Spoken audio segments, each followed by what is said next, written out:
Now Darren Farwell of the Farwell Group joins us so we can learn more about investing for our future tax efficiently. Good morning, Darren. Good morning, Marilyn. Hey, there's nothing like the snow this past week to remind us why we call it the Great White North. Well, Marilyn, our clients know, and I do hope that our From a Woman's Perspective listeners know, that we're here to help when you need us.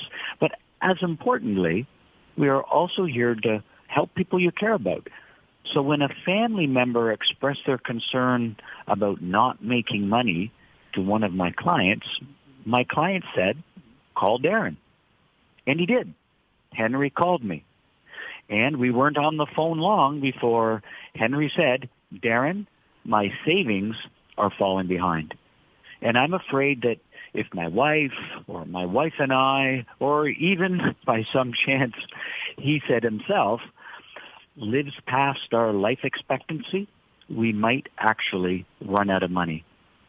So I listened to more about what's important to him, and we even were able to get his wife on the phone for a little bit. She joined us on the call for a little while.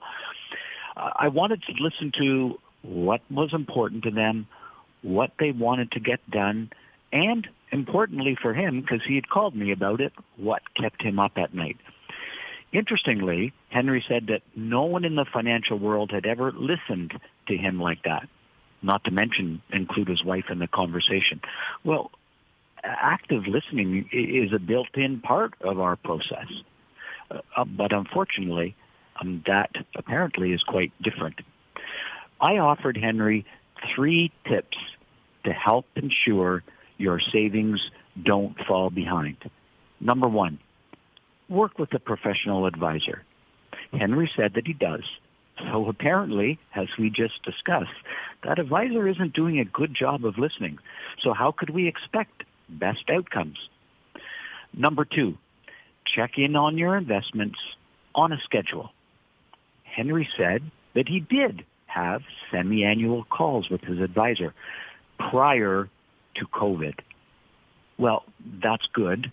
I mean, for most people, quarterly, semi-annual, or annual reviews are actually quite enough. Checking online every day, well, lots of people do it, but I'd suggest that's probably quite more than enough. But it's not a good idea that those reviews that Henry was doing stopped after COVID, because the economy certainly didn't. Number 3, have a clear, proven process to adjust your savings based on what's happening in the economy and in the stock market.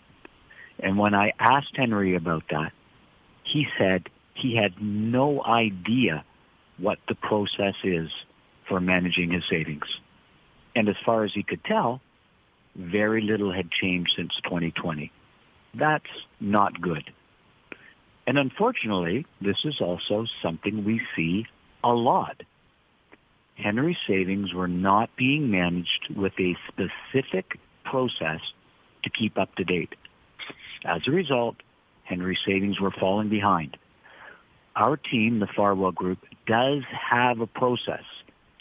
I explained our process to Henry, and I'm happy to share that process with our From a Woman's Perspective listeners who would like to hear more.